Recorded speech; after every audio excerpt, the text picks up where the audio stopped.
Well, howdy folks, I'm back. Took a 10-day break from making videos and producing content, focusing on pretty tricky markets, as you all know. The weird thing is I've got a little bit of stage fright now coming back to making videos about 10 days later, and it feels just a little bit weird. So what I'm going to do to get back into this is do this very short video today on natural gas and a couple of other things I'll quickly point out. So later today I'm holding a live stream and I invite you all to attend that. The link's on the website.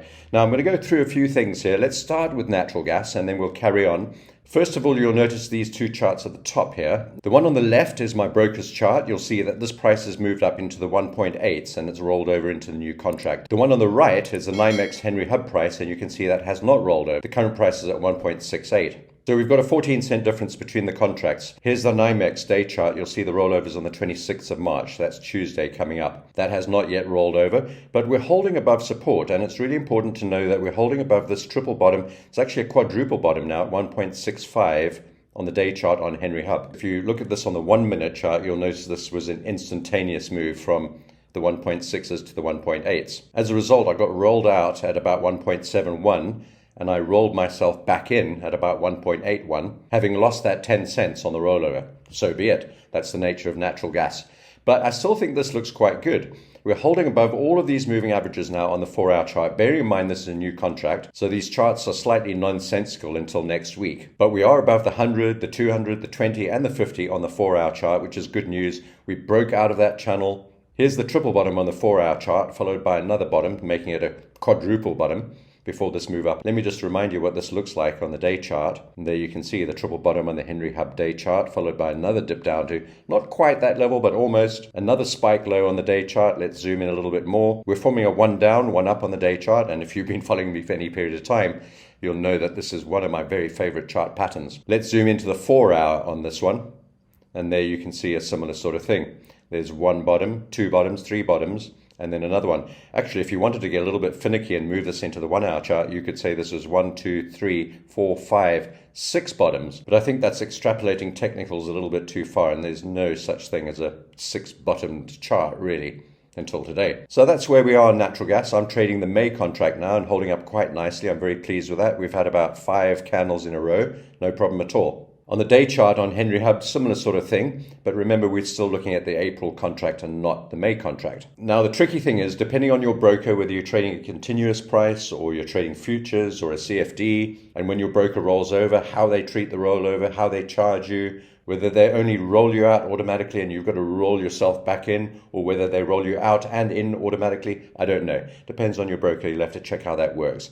For now, I'm still bullish. My target is $2, $2.15, $2.20, and then $2.40. Very specific levels, that's what I'm aiming for. And as we approach those levels, I'll start to take sides off and then look for the turnaround, perhaps at around 2.2, 2.4, for a move back down to about the $2 level. Right, so that's natural gas. And I will be covering it again later today in the live stream in the morning, New York time. Let's go across quickly and have a look at some of the other things while I'm here for 1 minute. Euro and the pound moving down as the dollar index moves up. That's what we expected. Dollar yen moved up into resistance, but it's still holding there. We may form a double top here. It's not getting through despite the fact that the dollar is moving higher. As a result of that disparity, you'll see the Swiss yen and the euro yen are moving down. We're short on Swiss yen underneath this red block, and we're short on dollar yen a little bit lower down, a little bit below where we are at the moment. Stocks, well, I'm still bearish until we've proven otherwise. We still haven't closed above the March 8th high on NASDAQ, so that looks okay for now. We're still short.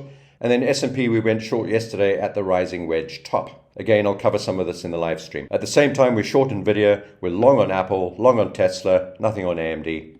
Going across to gold, I think that we're still diddling in the middle. Again, I'll cover this in the live stream. I did put some tweets up on this. Actually, in periods when I'm pretty busy and there are not a lot of videos, you can go across to X. I post up on there almost every day. So I put some of these thoughts up. Not in detail, but you'll get the gist of what I'm thinking. Now, on gold, we're stuck in the middle, even though we've made a new all-time high and a spike high, by the way, which I don't like for the bulls. If you look at where we are in terms of this long channel, we're literally right in the middle. We're on the center line of this channel. So we're diddling in the middle, even though we're making new highs. That's my path on gold. Same thing for silver. We haven't looked at that. I don't really like the charts on silver. Natural gas I've talked about. Cocoa we've tried to short a few times. I might try again if we make yet another new high on cocoa. Uranium, I'm long URA, I'm long UEC. You can see our entry levels on those. And we short WTI. Our last entry was at that red arrow. Going across to here, 10-year yield is coming down with a bit of a spike low yesterday, moving down again today. Who knows which way this is going to go. Basically, we're in the middle of a channel. We rejected off the center of the channel on the 10-year, moving back down towards the bottom. There's a green order block demand zone below us,